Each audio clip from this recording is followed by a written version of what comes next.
Boa noite, igreja. Que a paz de nosso Senhor Jesus Cristo esteja convosco. Eu preparei uma mensagem. Na hora de imprimir, saíram 2 folhas. Eu peguei, trouxe as folhas. Quando cheguei aqui, mais da metade da mensagem ficou em casa. Mas, graças a Deus, a tecnologia me ajudou. Entrei na minha nuvem lá em casa e resgatei a mensagem. Graças a Deus. Amém. Vamos ficar de pé, fazer uma oração.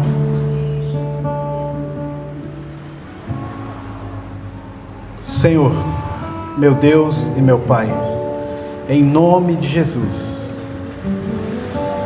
eu quero te agradecer por mais essa oportunidade. Eu quero te pedir, Senhor, que possamos aprender um pouco mais, Senhor. Possamos aprender como nos enraizar. Possamos aprender com a Tua palavra, com Teu Filho, com os testemunhos dos personagens bíblicos. Como ter uma fé fundamentada, enraizada na Tua palavra, nos Teus ensinos. Então eu te peço, Senhor, mais uma vez, torna o nosso coração em terra fértil, para que a semente da Tua palavra caia em nossos corações, germine e que produza raízes firmes e fortes, e que nos sustente ao longo do caminho, apesar das circunstâncias. É o que eu te peço, Senhor, e te agradeço. Em nome de Jesus. Amém e amém. Os irmãos podem se sentar.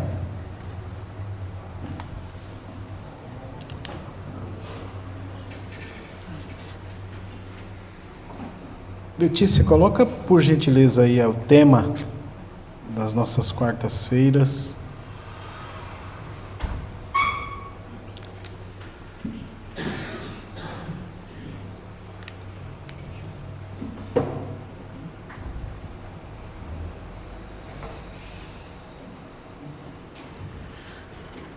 Colossenses 2, do 6 até o 7.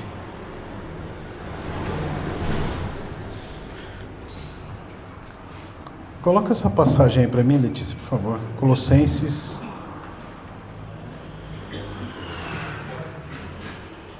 2, do 6 ao 7. Obrigado. Ora, como recebestes Cristo Jesus, o Senhor, assim andai nele. Nele radicados, edificados e confirmados na fé, tal como fostes instruídos, crescendo em ações de graças. Cuidado que ninguém vos venha enredar com a sua filosofia e vãs sutilezas, conforme a tradição dos homens, conforme os rudimentos do mundo, e não segundo Cristo. Amém. Até aí. Hoje quero, vou tentar ser o mais resumido possível, mas eu quero passear com vocês pelas Escrituras.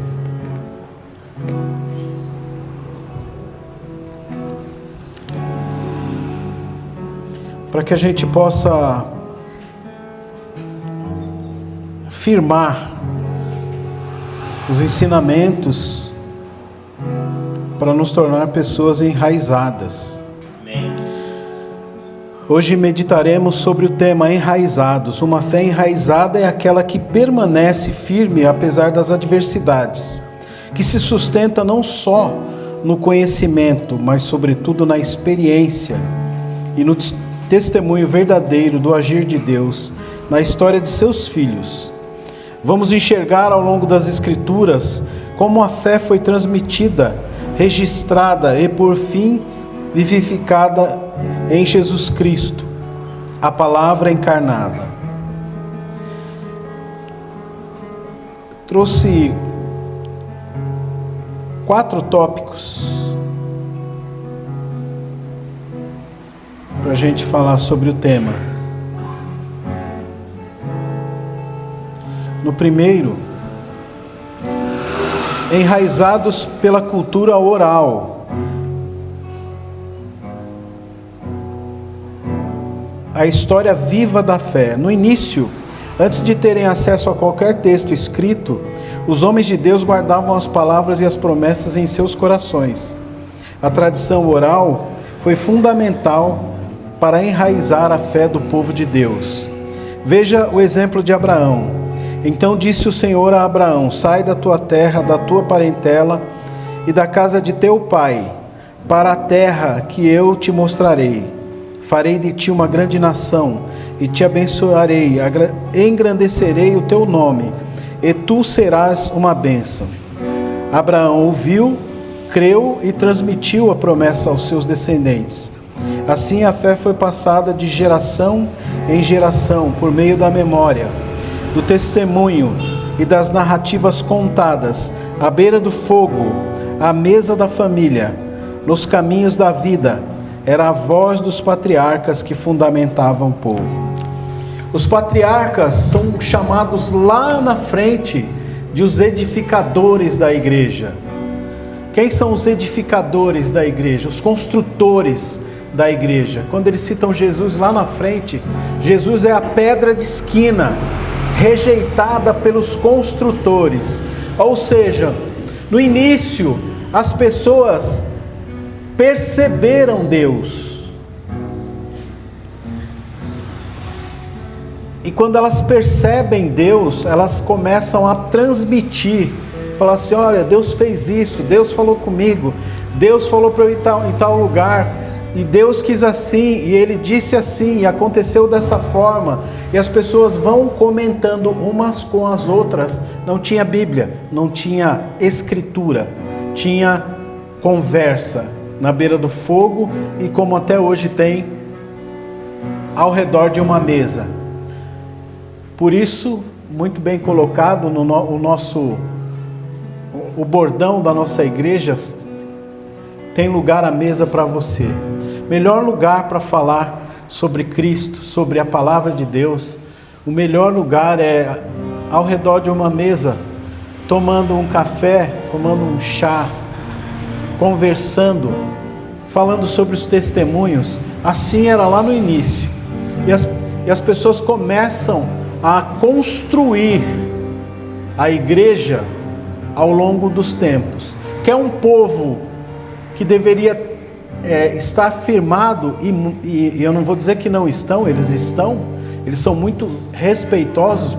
Me perdoem os irmãos por falar isso aqui, mas os judeus são muito mais respeitosos com Deus do que nós, porque eles, quando vão tomar um café, eles falam em hebreu lá: bendito seja Deus que criou todas as coisas e as criou pelo poder da sua palavra, e tomam um café. E o rabino disse assim, perguntaram para o rabino, né?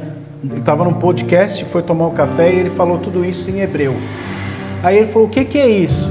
Ele falou assim: isso, louvado seja Deus que criou todas as coisas e as criou pelo poder das suas palavras. E ele bebe o café. Se eu não fizesse isso aqui, é como se eu estivesse roubando o café de Deus, porque foi Ele que criou. Notem que eles são muito mais respeitosos com Deus do que nós. Quantas vezes você não bebe um café e, em vez de agradecer a Deus, você reclama: ah, que café ruim. Esse pó aqui só por Deus. Mas a gente não consegue agradecer a Deus por isso. Então eles são respeitosos, eles têm tradição, foi oralidade, foi conversa no fogo, e assim foi se enraizando a palavra nos corações das pessoas. Foi assim que aconteceu para Abraão. Quem de nós aqui tem coragem de hoje ouvir a voz de Deus e falar assim, ó, chegar para o Carlos ali: Carlos, sai do meio da tua parentela e vou te levar para um lugar que mana leite e mel. Quem de nós hoje faria uma coisa dessas? É por isso que Abraão é chamado o pai da fé. Deus falou para mim fazer uma coisa lá no meu serviço, eu balancei, viu, irmãos? Eu balancei, mas eu fiz. Então, estar enraizado é curtir, ler, saborear as Escrituras, conversar com as pessoas sobre os seus testemunhos, lembrar das coisas que Deus fez. Tem um hino antigo, hoje não tem ninguém para me falar do tempo que é, né? Da minha mulher, esse hino é do tempo da minha mulher.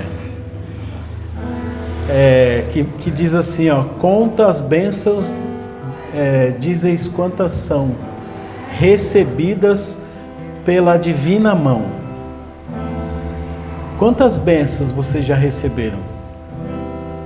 Quem aqui já recebeu bênção de Deus? Quantas são?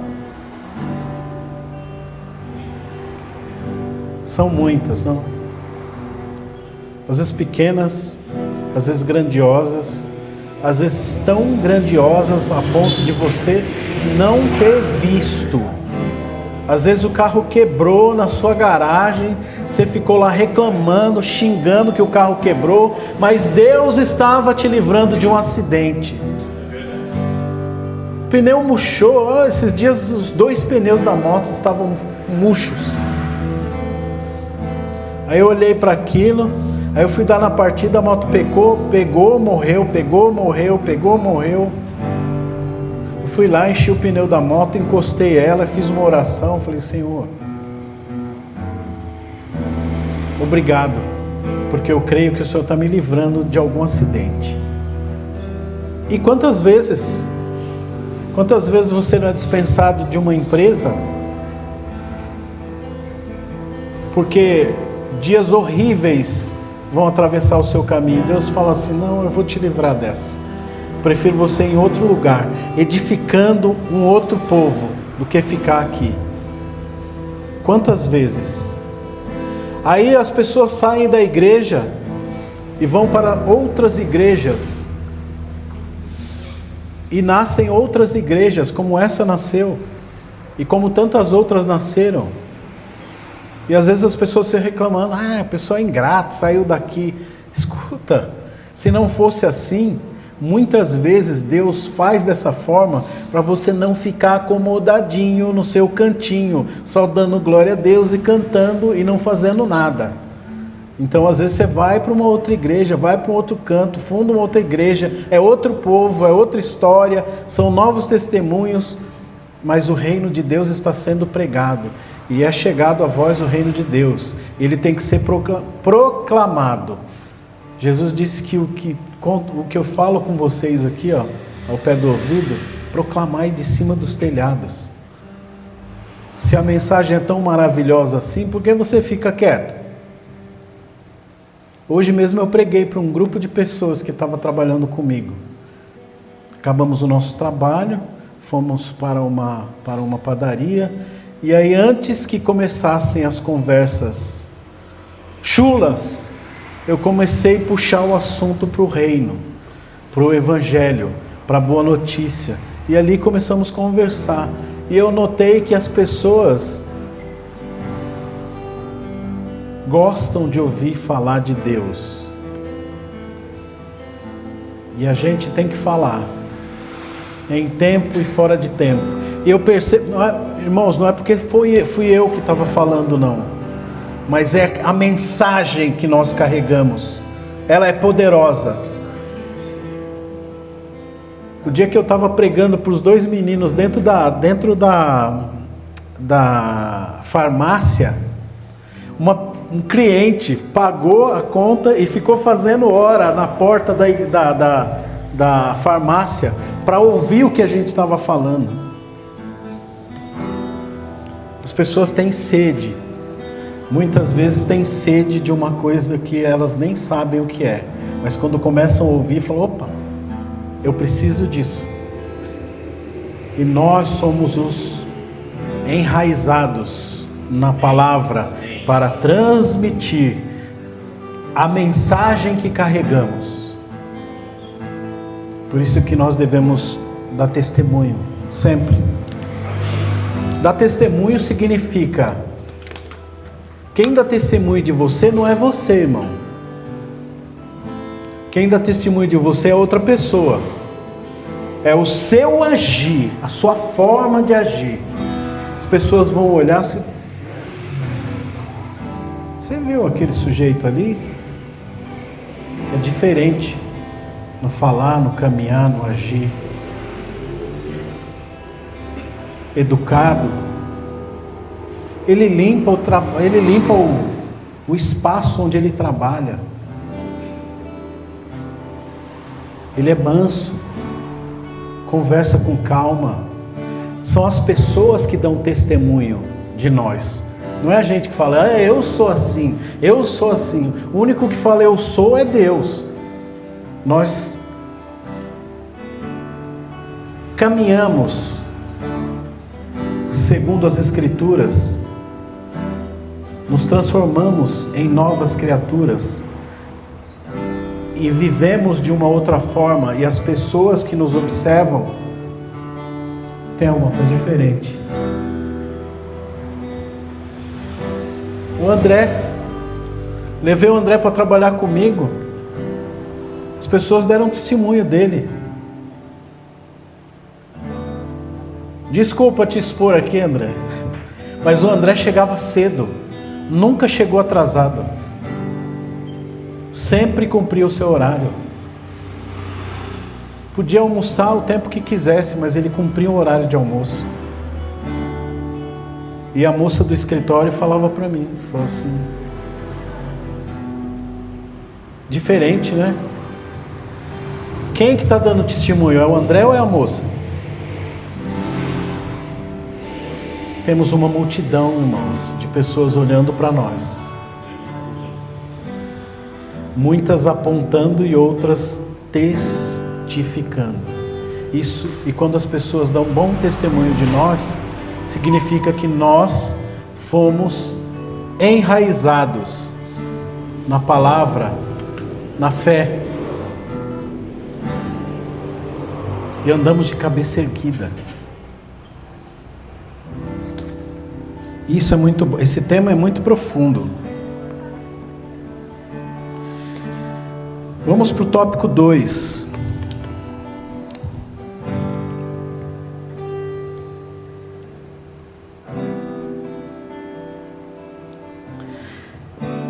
Enraizados nos primeiros registros, pedra, barro e couro.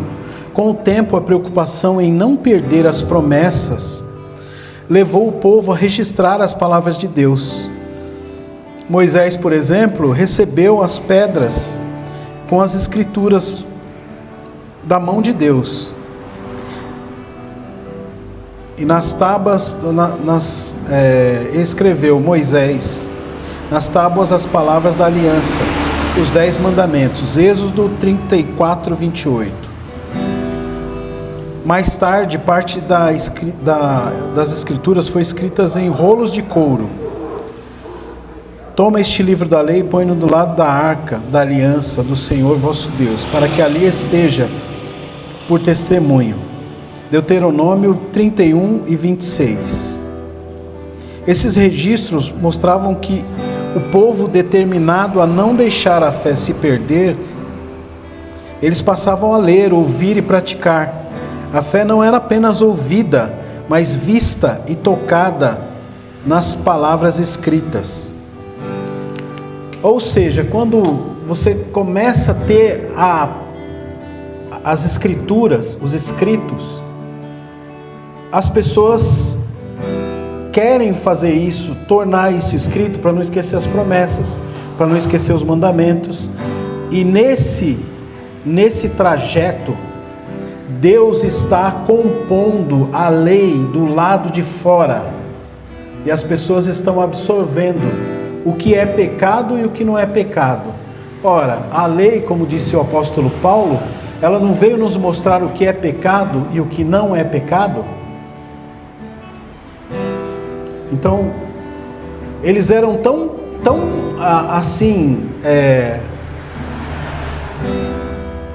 ligados a isso, de ser pecado ou não pecado, que um fariseu podia olhar para a roupa de alguém e falar assim: a sua roupa está errada, porque você tem 2 tipos de tecido na sua roupa. Jesus Cristo lá na frente vai dizer: vocês são tão zelosos pela lei que dão o dízimo do coentro, do endro e da hortelã. Ou seja, naquela época eles davam o dízimo até do sal, mas negligenciam a misericórdia e a fé. Pensem que Jesus é a luz do mundo, e Jesus veio tornar claro, ou seja, esclarecer a lei. O que é pecado, mas não julgue as pessoas, não julgueis para não ser julgados, mas faça com que o simbolismo, o que aponta para o pecado, seja visto de forma misericordiosa. Jesus sabia que muitas pessoas que vinham falar com ele eram pecadoras, mas ele não apontava o pecado, mas ele amava a pessoa de tal forma que o pecado era empurrado para fora. Por isso que João Batista vai olhar para ele lá na hora que ele vai se batizar e fala assim: eis aí o Cordeiro de Deus que tira o pecado do mundo. Porque ele não apontava o pecado, ele amava a pessoa, ele tinha misericórdia da pessoa. Quantas vezes você não viu uma pessoa que está pecando porque está perdido, está desesperado? E nós não podemos julgar essa pessoa, mas nós temos que ter misericórdia. Por isso que ele disse: misericórdia quero. As pessoas estavam preocupadas em sacrificar, mas não tinham misericórdia. Todas as vezes que Deus no Antigo Testamento manda fazer sacrifícios, derramamento de sangue, fazer pão, levar 1 litro de vinho para celebrar, para fazer o sacrifício no templo ou em qualquer outro lugar, estava apontando para Jesus. Tudo aquilo simbolizava misericórdia, não o sacrifício por matar, mas misericórdia. Eu amo tanto vocês que eu estou mostrando a minha misericórdia. Tudo isso representa o meu filho que irá vir. Por isso Jesus Cristo vem lá na frente e fala assim: eu sou o pão que desceu do céu, e representava o maná. Eu sou o pão da vida, porque é aquele pão que era feito de flor de farinha e azeite. Eu sou a videira verdadeira. Lembra que tem sempre o vinho? Qual que é o suco da videira? É vinho. E lembram que ele pega na passagem, na festa da passagem do Egito para o deserto, que se chama Pessá, Páscoa. Jesus usa a festa da passagem para assinar a nova aliança, e ele assina com seu sangue, quando ele levanta o cálice e diz assim: esta é a nova aliança no meu sangue, fazei isso em memória de mim, todas as vezes que beberdes, em memória de mim. E quando ele pega o pão, lá não tinha o pão que Deus mandava fazer, flor de farinha, o azeite, o litro de vinho, a garrafa de vinho, e o cordeiro que era imolado. Tudo isso ele não fez, e ele não aponta, não pega o pão, parte, fala: esse é o meu corpo que é partido por vós, esse é o cálice do meu sangue que é derramado por vós. E por último, ele não é sacrificado vivo, o seu sangue não escorre na cruz, assim como os milhares de cordeiros que foram feitos no Antigo Testamento. Tudo isso estava enraizando o povo, para que quando ele chegasse aqui, as pessoas estivessem preparadas para recebê-las. Mas eles entenderam tudo errado. Eles entenderam que o Messias seria um general de guerra que ia livrar Israel. Não, ele veio pegar a lei escrever a lei dentro do nosso coração, para nos transformar de dentro para fora em novas criaturas, em pessoas misericordiosas, que podem olhar para o seu próximo que está fazendo mal, para você às vezes, e você ser como Cristo, e receber a pessoa, e atendê-la com misericórdia. Amém, glória a Deus. Quando você é transformado de dentro para fora, quando as circunstâncias de fora te chacoalham, como chacoalham o bambu chinês que minha esposa falou aqui, chacoalham ele de um lado para outro, mas ele não é arrancado, porque as suas raízes são profundas. Assim nós, se tivermos enraizados, se tivermos construído a nossa casa sobre as palavras de Cristo, seremos considerados como pessoas que construíram a sua casa sobre a rocha. E vieram os ventos, veio a tempestade, mas não abalou. Aleluia. Então toda essa epopeia, toda essa história, todos esses testemunhos e a ação de Deus entre os homens veio para que pudessem apontar para o Cristo, para a misericórdia em pessoa que veio nos visitar. É a história do aquário. Deus quando ele fala de fora, vamos supor que isso seja um aquário. Deus quando fala de fora, filho, faz isso. Filho, não faz isso. Profeta, vai lá e fala isso. Volta aqui. Não, pode desfazer o que eu disse. Vai lá e fala para ele que eu vou dar mais 15 anos. Ele está falando de fora, mas ele está permeando a história e alinhavando um relacionamento com o seu povo. E falando lá na frente vai aparecer o Emanuel. E os profetas falaram, e virá o Emanuel. E um filho se nasceu, um filho se nos deu, e o principado está sobre os seus ombros. Foi dito, foi preparado, foi falado, foi anunciado. E ele veio e as pessoas olhavam e não conseguiam enxergar que era ele. Quem é esse carpinteiro?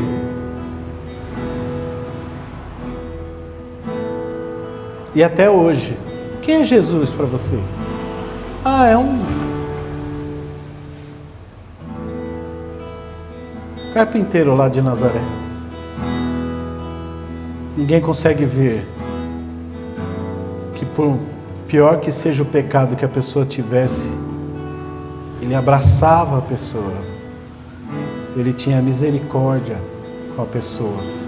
E será que nós, que temos que suscitar a imagem e semelhança de Cristo em nós, será que a gente age dessa forma?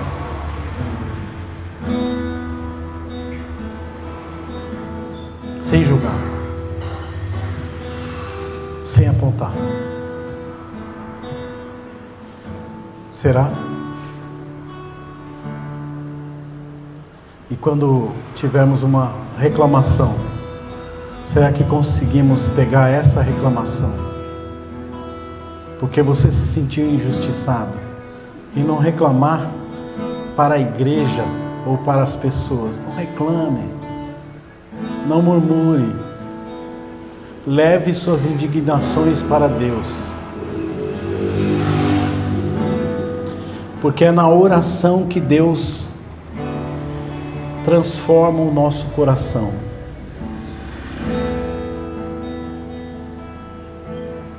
E as raízes vão crescendo e vão te firmando, te tornando uma pessoa mais forte.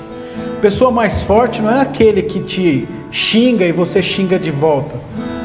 Pessoa mais forte é aquele que é injustiçado, mas ele fica quieto.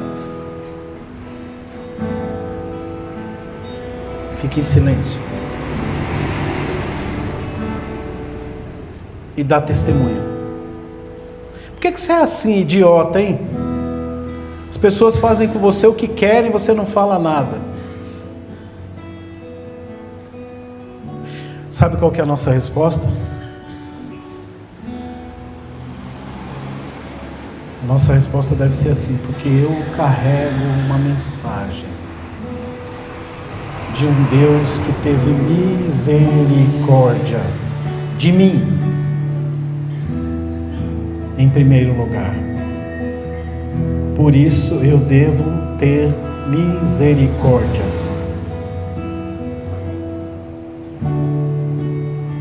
E a palavra que a gente ouve na boca de tanta gente, qualquer coisa na boca de tanta gente, qualquer um fala assim, misericórdia, mas não sabe nem o que significa.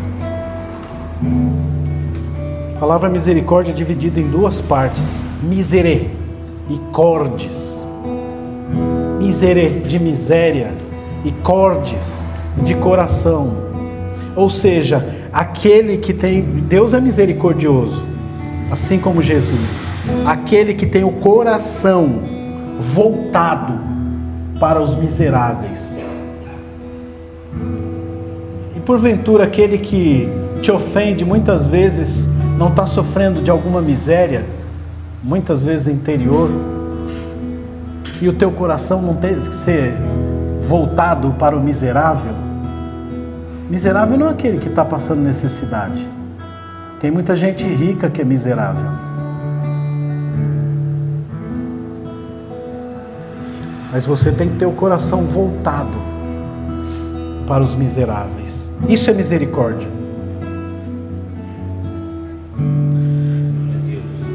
E ao longo da história, as passagens, os ensinamentos, o rigor de Deus com a roupa dos sacerdotes, com a costura, com os sinos e as romãs na roupa do sacerdote, e o rigor da forma de se praticar o sacrifício,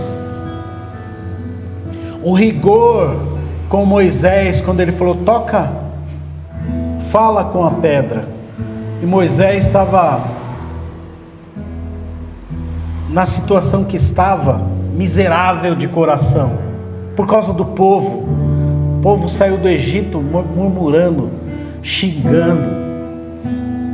Moisés, revoltado com o povo, estava ou não estava num estado de miséria? Bateu na pedra 2 vezes.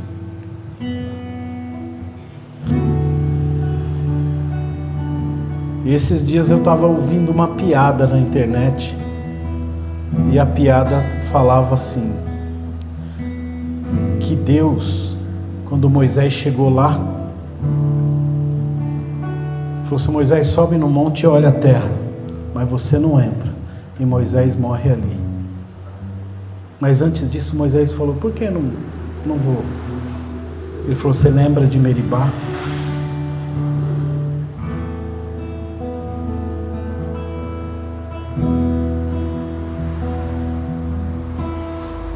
Nós vivemos a época da graça, mas às vezes a gente esquece que lá na frente podemos ser cobrados. Ah, você bateu 2 vezes, ou 3 vezes, ou várias vezes no meu servo. Você lembra disso? Quando você passou por aquela igreja chamada Unidos por um Propósito? Pode ser que ele diga, a terra está ali, mas você não entra. Você lembra da igreja Unidos por um Propósito?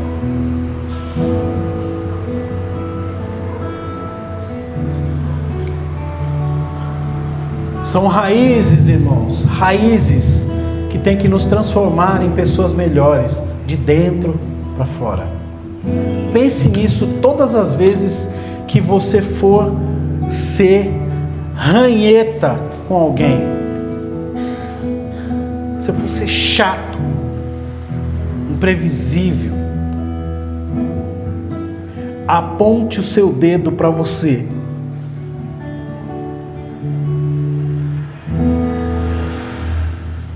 Cresça.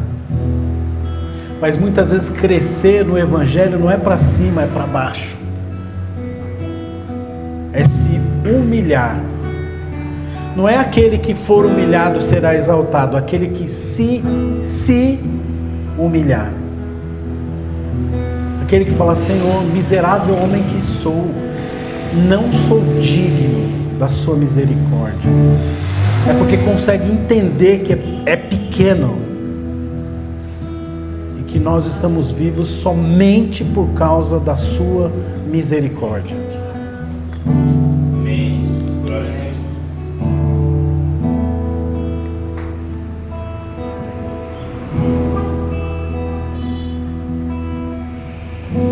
Vamos lá agora para o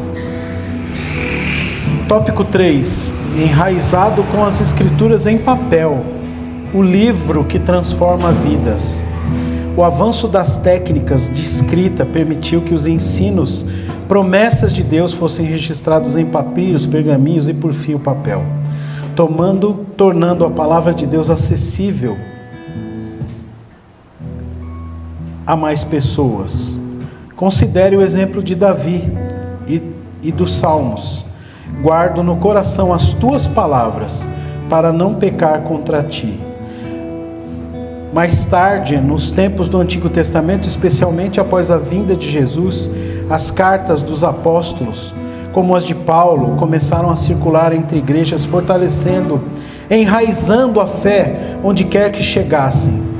Toda a Escritura é inspirada por Deus e útil para o ensino, para a repreensão, para a correção, para a educação na justiça. Segunda carta de Timóteo 3, capítulo de número 3, versículo 16. Então, quando nos reunimos aqui para falar sobre as Escrituras, sobre a palavra de Deus, sobre Jesus, saímos transformados. Mas assim, tem muita gente que fala: eu vou na igreja para carregar as baterias. Que bateria? Aqui, como é Paulo Carlos, o nome do pastor lá é Paulo Borges. Eu ouvi uma citação desse Paulo Borges, que essa reunião aqui não é reunião de ovelhas, é reunião de pastores. Aqui todo mundo tem que estar enraizado na palavra, para quando sair ali, estar pronto para proclamar a palavra, ser espalhador da palavra, porque carrega em si uma mensagem.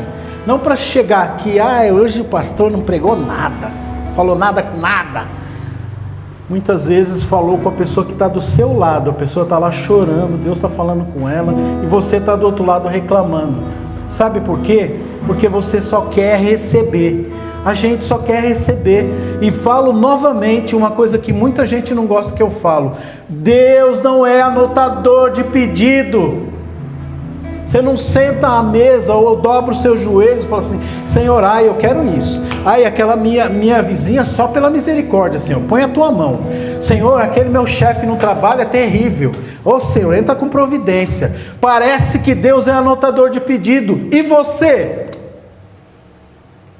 Você tem se baseado nas Escrituras para se transformar numa nova criatura?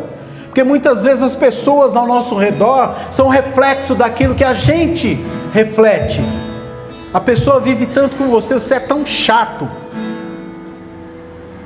que as pessoas passam a ser chatas com você também. E muitas vezes a gente reclama do chato, mas a gente não consegue enxergar em nós o chato que nós somos.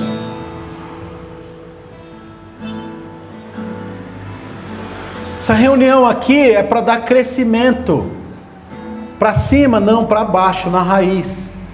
Temos que ser enraizados para chegar lá fora, os ventos vão te balançar, te chacoalhar, e você vai aprender, e você vai pegar tudo isso e vai usar de testemunho para pregar o Evangelho, porque você carrega uma mensagem, e tudo que te acontecer lá fora, os ventos, as tribulações, as tristezas, os problemas, as aflições, vão te transformar numa pessoa melhor, se você estiver enraizado. Agora, se você estiver meio enraizado, raízes finas, curtas, o vento vai bater e vai te arrancar, e vai te jogar na parede e você vai sair todo machucado. Ai, Senhor, eu estou vivendo como Jó. Mas cadê suas raízes?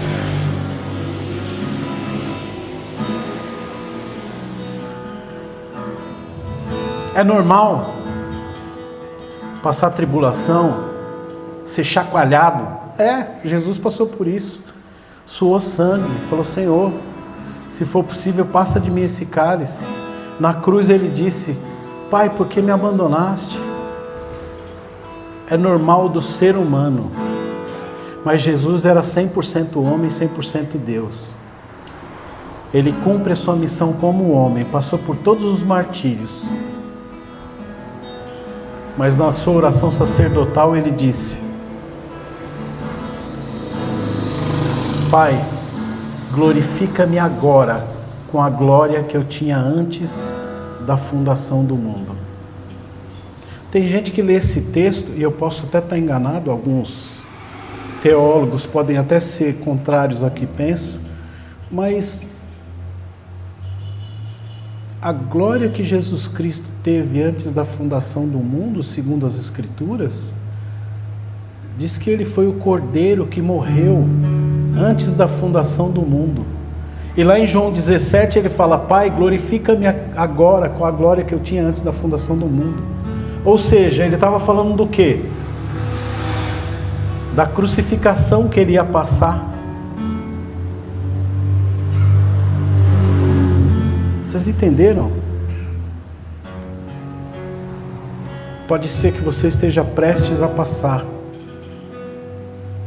a ser glorificado de uma forma que você não quer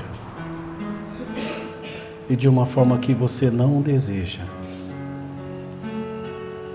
Mas você vai passar e você vai agradecer, porque isso vai te transformar em uma nova criatura, resiliente, resistente, grato quando abrir os olhos e respirar e falar: Senhor, muito obrigado.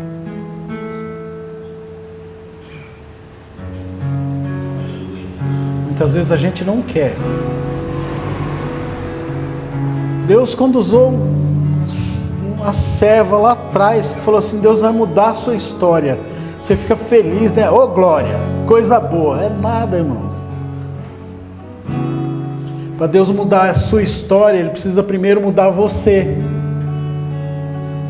E os métodos de Deus são muito maiores do que os nossos. Os pensamentos dele são muito maiores que os nossos. E Ele sabe que ninguém cresce se não tiver poda. Ele sabe que ninguém cresce se tiver tudo na mão. Jó cresceu.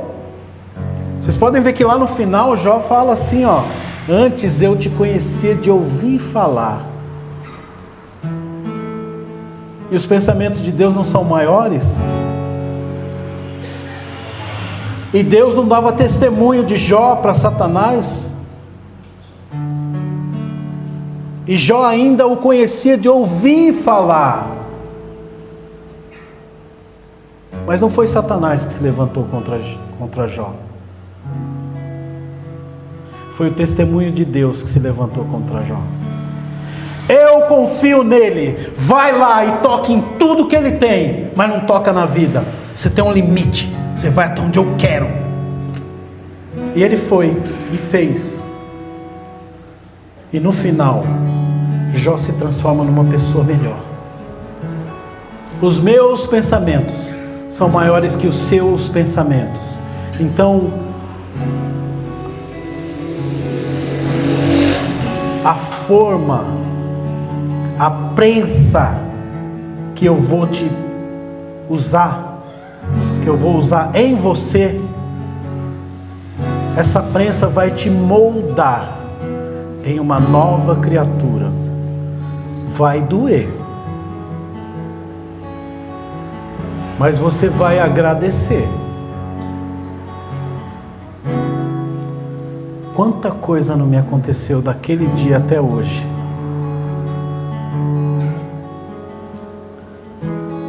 Teria motivo eu para reclamar? Sim. Mas hoje, quando a minha casa foi roubada em Itapevi, arrancaram as portas, cerraram as janelas, iam levar tudo da minha casa. Eu cheguei, os ladrões estavam dentro de casa ainda. Eu não tinha o costume de orar da forma que eu orei aquele dia.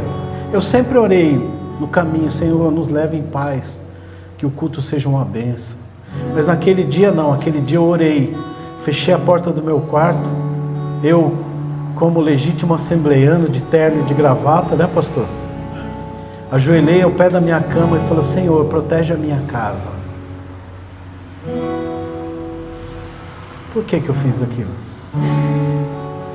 Senhor, protege a minha casa. E a gente saiu. E quando voltou, a luz de fora que estava acesa estava apagada. E a luz de dentro que estava apagada estava acesa. As portas arrancadas. O vitrô cerrado. Não tinha nada dentro de casa. Mas eles não conseguiram levar. Estava tudo no fundo. Levaram muito poucas coisas.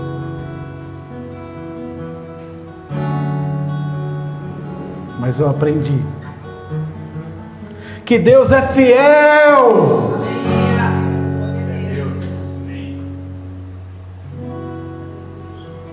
Eu podia murmurar e falar: Senhor, eu orei. Você não ouviu minha oração, não? Tem gente que é assim, né? Você não ouviu, não, eu orando para guardar minha casa? Olha o que aconteceu. Mas eu torci o meu pé, porque eu subi com os vizinhos, caí num buraco, torci meu tornozelo, uma dor terrível. Eu não conseguia botar o meu pé no chão. Mas eu precisava trabalhar. Eu tinha 3 crianças dentro de casa: Letícia, Karine e o Lucas. Eu precisava trabalhar e ninguém podia ir no meu lugar. Eu tinha que ir. Eu tentei pôr o pé no chão, escureceu tudo, de tanta dor que eu senti. E eu fui me arrastando até a sala, dobrei o meu joelho e falei para Deus. Falei assim: Senhor, eu preciso trabalhar, Senhor. Não tem ninguém para mandar no meu lugar.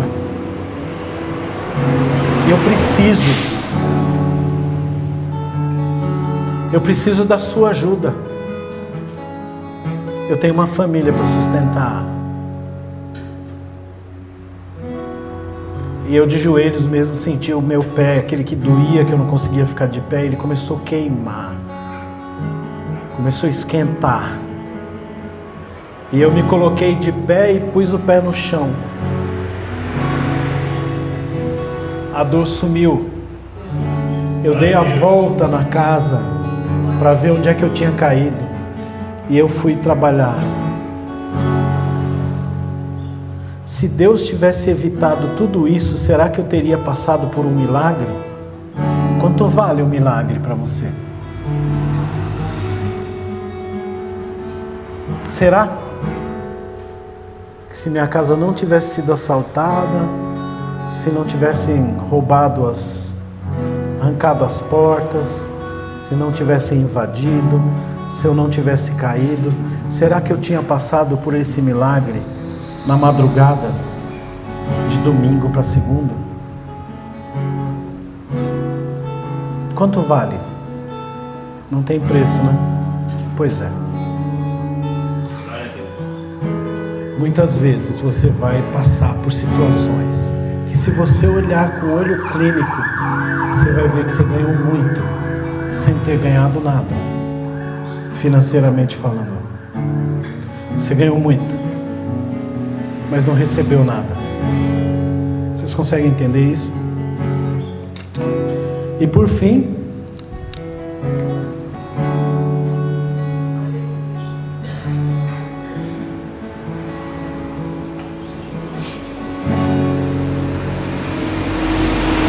Enraizados na palavra encarnada, Jesus, a fé viva.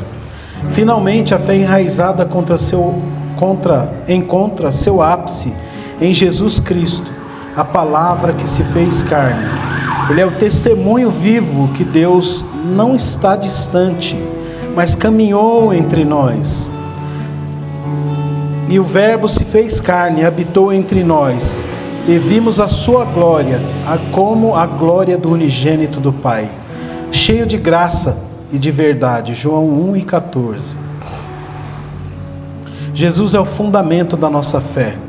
Não apenas ouvimos sobre Deus, não apenas lemos sobre Ele, mas podemos conhecer pessoalmente aquele que veio para salvar e transformar.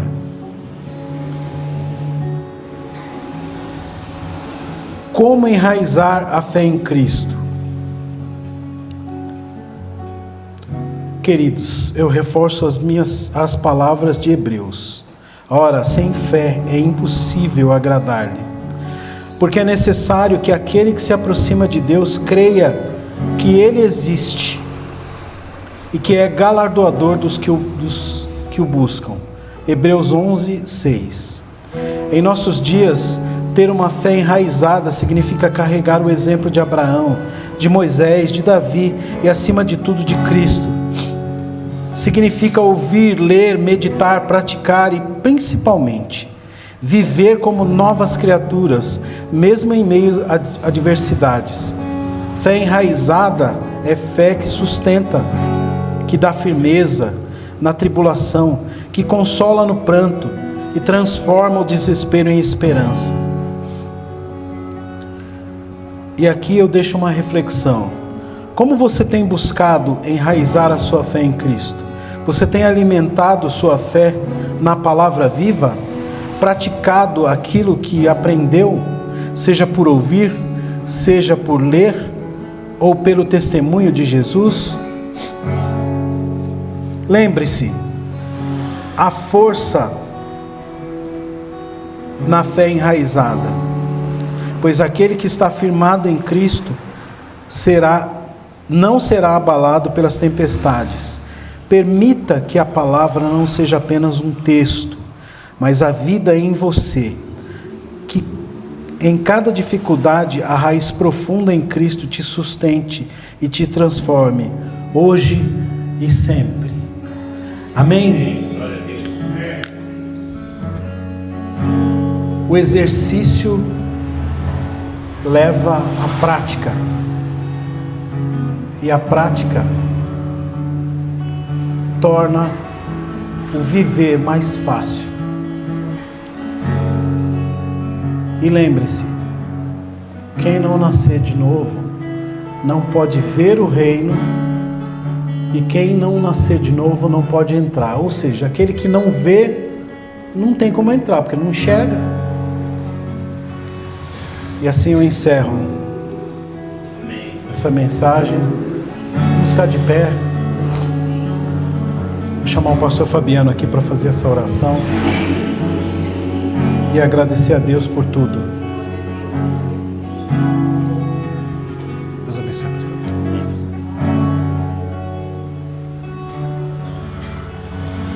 Glória a Deus. Amém. Vamos orar com seus olhos aí. Pai, em nome de Jesus, nós cremos que essa mensagem dessa noite, nós cremos que aquilo que o Senhor tem ministrado, o Senhor tem trago, Senhor, ao nosso conhecimento. Meu Deus, eu creio, Senhor, que essa mensagem tão poderosa, tudo aquilo que o Senhor tem feito nessas quartas-feiras que nós temos sido ministrados, Senhor, sobre estar enraizados na Tua Palavra. Eu creio, Senhor, que o Senhor quer transformar, que o Senhor quer nos levar a um nível maior, Senhor. A Tua Palavra diz, Senhor, que aquele que quer ser o menor, que quer ser o maior, que seja o menor. Aquele que quer ser o maior, que sirva a todos, Jesus. E quando nós quisermos orar, nós vamos para o nosso quarto, fechamos a porta do quarto e oramos. Que aquilo que nós temos que fazer, Senhor, não é para que as pessoas vejam, mas é para que o Senhor cresça em nós, para que o nosso relacionamento seja aprofundado, para que esse Evangelho tão poderoso transforme as nossas vidas de dentro para fora, para que nós estejamos enraizados na Tua palavra, para que os ventos não nos levem para longe do Senhor, para que aquilo que nós lemos não seja mais forte do que aquilo que nós cremos, que aquilo que nós carregamos, Senhor, que é a glória do Senhor, que é a Tua presença, seja mais poderoso do que qualquer coisa que venha nos acontecer, Senhor. Que a glória que nós carregamos, que a Tua presença sobre a nossa vida, sobre a nossa casa. Ah, Pai, nós não queremos, Senhor, crescer para cima, nós queremos crescer para baixo, nós queremos se aprofundar, Senhor. Nós queremos estar enraizados na Tua palavra, no Teu Evangelho. Nós queremos ser aqueles, Senhor, que aonde chegamos, a Tua presença chega junto. Nós queremos ser aqueles que liberam a palavra de cura, que liberam, Senhor, as palavras daqueles que tanto precisam. Ah, Jesus, nós não queremos viver na superficialidade, nós não queremos viver no raso, nós queremos se aprofundar, Jesus. Que nós estejamos agarrados no Senhor, que nós estejamos agarrados, fazendo aquilo que o Senhor tem nos pedido para fazer. Meu Deus, que em nome de Jesus, ó Pai, essa igreja, esse povo, que nós, Senhor, sejamos levados para esse nível de entendimento, que o nosso coração esteja voltado para o Senhor, que a nossa mente esteja voltada para o Senhor, que os nossos pensamentos não vão para longe de Ti, mas que os nossos pensamentos sejam os Teus pensamentos.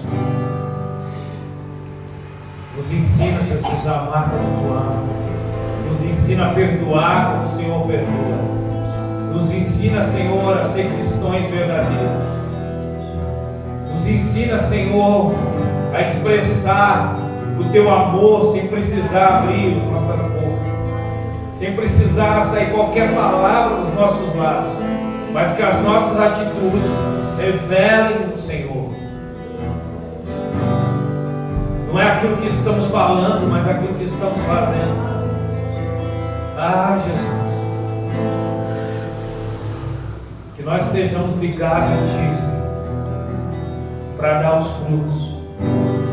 frutos que o Senhor tem gerado em nós. É o que nós te pedimos, ó Pai, em nome de Jesus. Amém. Glória a Deus. Você pode